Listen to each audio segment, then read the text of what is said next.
안녕하십니까 여러분들, 산책처럼 사주입니다.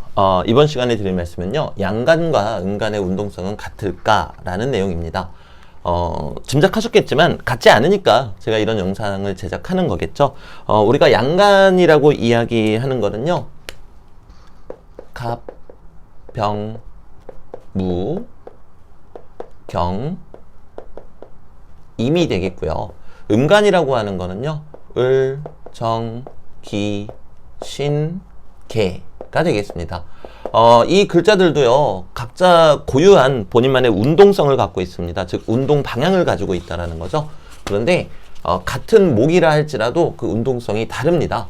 그리고 왜 달라지는지, 그리고 어떤 운동성을 갖는지, 거기에 대해서 말씀드려보고자 합니다.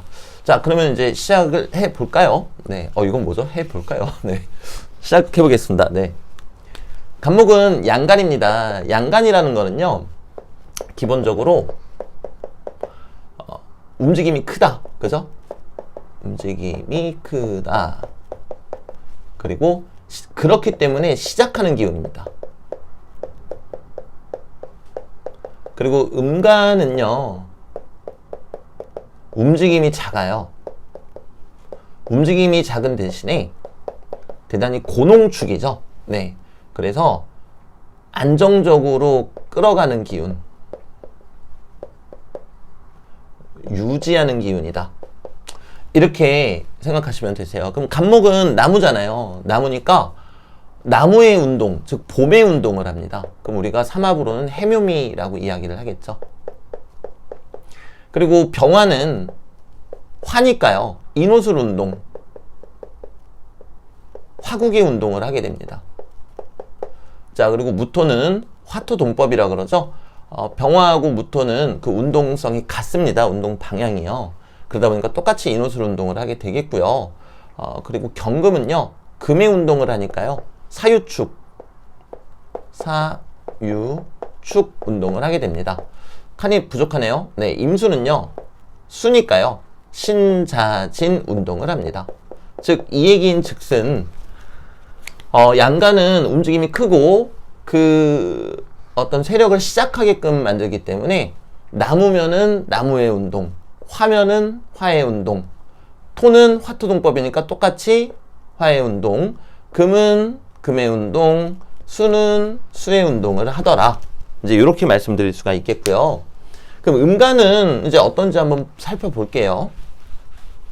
자, 옆에 제가 적어놨다시피 음간은요, 움직임이 작고요, 안정적으로 유지하는 겁니다. 그리고 우리가 음간의 운동성을 이해하기 이전에 알아야 될 게 있어요. 그게 뭔가 하면요, 와, 휴지 벌써 이렇게 됐어요. 네.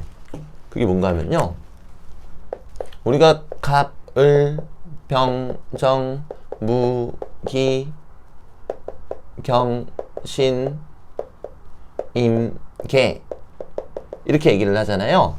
근데 실은요, 요 모든 글자들이 이제 무기토를 제외하면은 하나의 기운이에요. 오잉? 하나의 기운이라니요?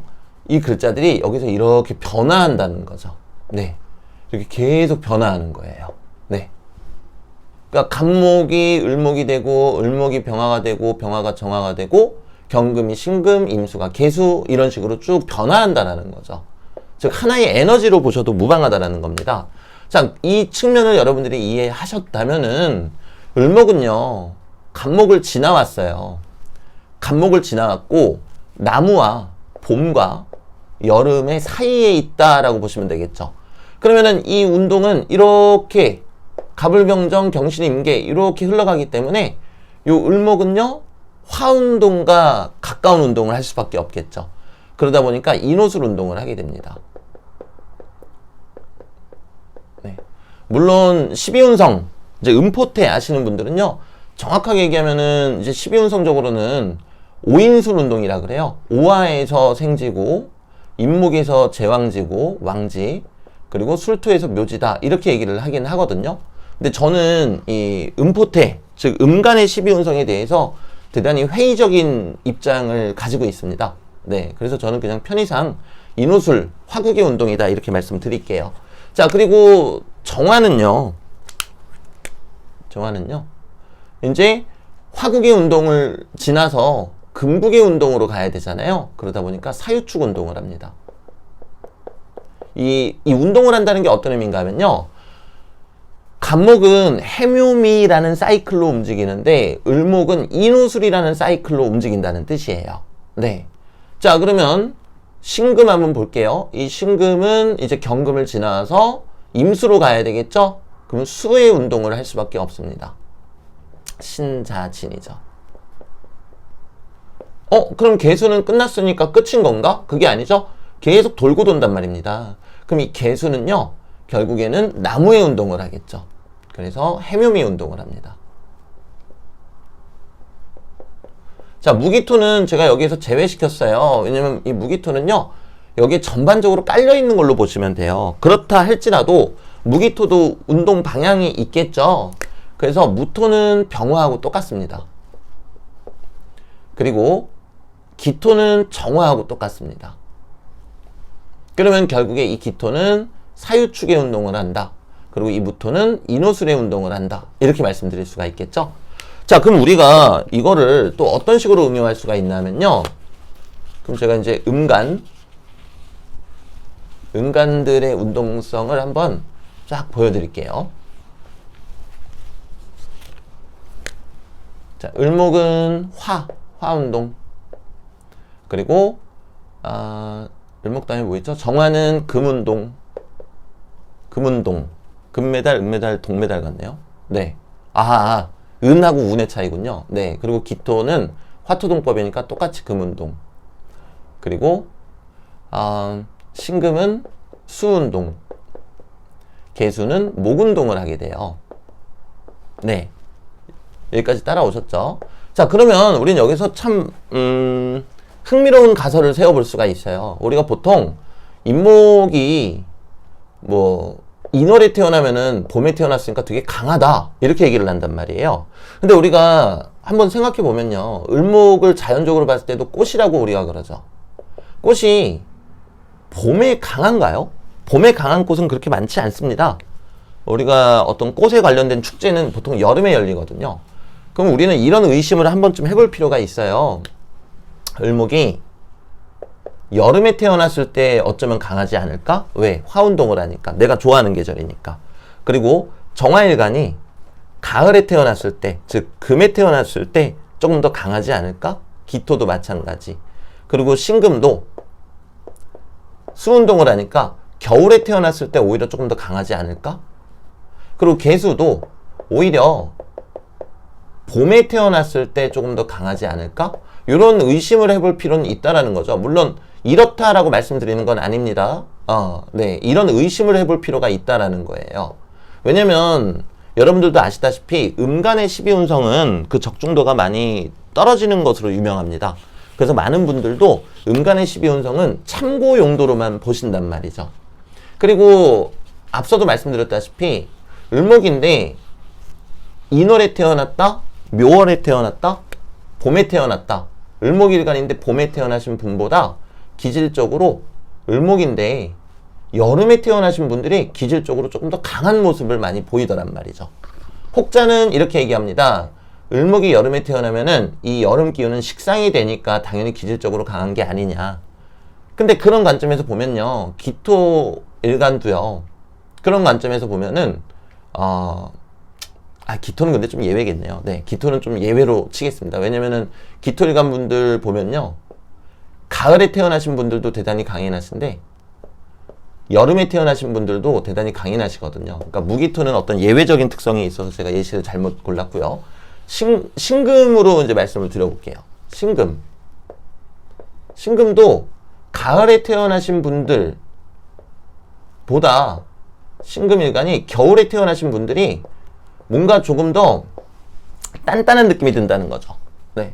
물론 이제 음간이니까 우리가 양간의 단단함을 생각하면 안 됩니다. 여기서 얘기하는 그 단단함이라는 거는 뭔가 약간 독종 같은, 내가 반드시 버티겠어, 어디 두고 봐, 막 약간 이런 느낌 있죠. 그렇게 좀 생각해 볼 필요가 있지 않겠냐라는 거죠. 다시 한번 말씀드리지만 이렇다라고 말씀드리는 게 아니고요. 이런 의문을 품어 봄직하지 않겠는가 라는 의문을 제기하는 겁니다.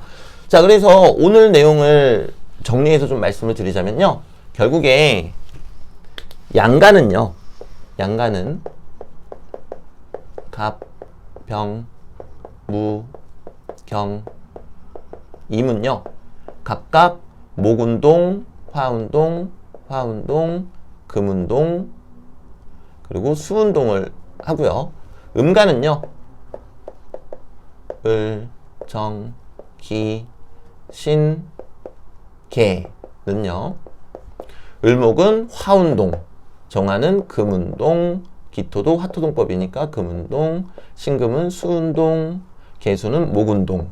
네, 이렇게 같은 봄 기운, 여름 기운이더라도 이렇게 차이가 나더라 라는 거를 여러분들한테 말씀드리기 위함입니다. 요게 이제 결론입니다. 똑같은 나무지만 갑목은 나무의 운동을 하고 을목은 화 운동하더라.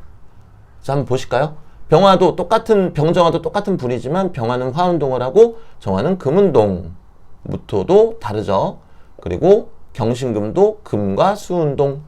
그리고 임계수도 이거 목이죠? 네. 저 수라고 썼는 줄 알았어요. 수 운동과 목 운동 해서 서로가 다르더라. 라는 게 오늘 내용의 핵심입니다. 그래서 오늘 영상은 여기까지 마무리를 짓도록 하고요. 앞서 말씀드렸던 음포태, 즉 음간의 12운성은 잘 맞지 않는다. 요거는 이제 저희 생각은 아니고요. 많은 분들이 또 공감하시는 부분이기도 하고요. 또 한편으로는 음간의 12운성도 또 맞는 부분들이 있습니다. 그래서 이 음간의 12운성은 우리가 아직도 어느 정도 연구하고 생각해야 되는 부분들이 많이 있더라 라는 정도로만 이해해 주시고요. 그리고 그렇다고 해서 음간의 12운성이 무조건 틀렸다라는 의미는 아닙니다. 제가 늘 드리는 말씀이지만 저의 생각이 옳다라고 주장한다는 것 자체가 나의 생각이 진리다라고 말씀드리는 것 자체가 실은 명리를 나는 아직 모른다라는 반증이거든요. 네, 이 명리라는 학문은요, 우리가 죽을 때까지 정말 쉬지 않고 공부해도요, 어쩌면이 아니고요, 100% 이해하지 못하고 갈 수밖에 없는 학문입니다.